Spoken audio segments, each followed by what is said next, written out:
from the weekend. What have you taken away from that game? Yeah, I think it was quite a tough game. We kind of had to fight to win. I think recently there was 2 games like that we didn't get over the line, and so I think from the whole squad perspective it was quite good, and we have a few things to work on obviously, but overall we were very happy. I think when you come into a Christmas period and you're playing those interprovincial derbies, they just seem to have more and more bite to them every year. What is it about those games? Yeah, it's great. I think it's great for the players as long as it doesn't ever boil over, which to be fair it hasn't in the past. I think as you said, it is becoming a bit more bite in each of the games, but it's great for the fans, and it's great for the players to be involved in those kind of games. And the fact they all happen around the same time as well probably adds to that. This weekend will be no different. We know how Connacht feel about us coming to the Sportsground, and they'll be up for it as they always are. Given what they did to Munster last weekend as well, it looks like they're more than up for this challenge.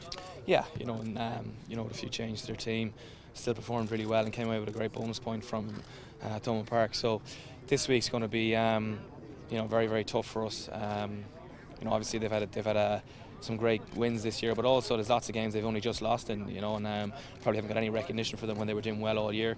Obviously Pat Land's done very well, building on what was there from Eric already. So all in all, they're in a good spot, I think, and it'll be very tough for us this week.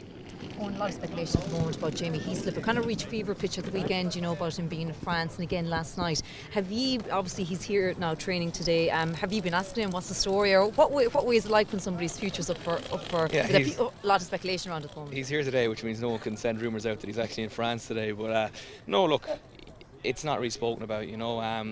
Obviously media, it peaks and troughs all the time, and probably doesn't have much of what's going on the pitch, and often doesn't have anything to do with what's going on contract-wise either, because those meetings are happening on days when the media might be quiet, and then a few weeks later you get a massive peak in media interest, and it's generally pushed by people in the media as opposed to Jamie or the RFU obviously in this situation. So all in all, we leave Jamie get on with it. We obviously all he's a great friend of ours, and we all hope he stays, and hopefully it'll work out. I remember reading in Johnny Sexton's book, after the news was announced that he was leaving for France, a lot of his teammates texted him, seemed people were quite surprised by it.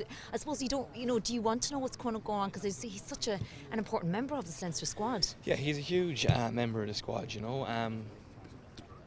it's difficult. Guys have to make the decisions of what suits them. One thing is for sure is that we've a great place to train and play here, and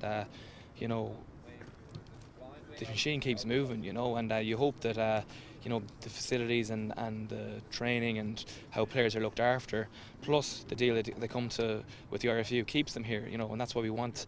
That's what we want to happen, obviously, and obviously we want that situation to happen with Jamie, where he ends up staying here.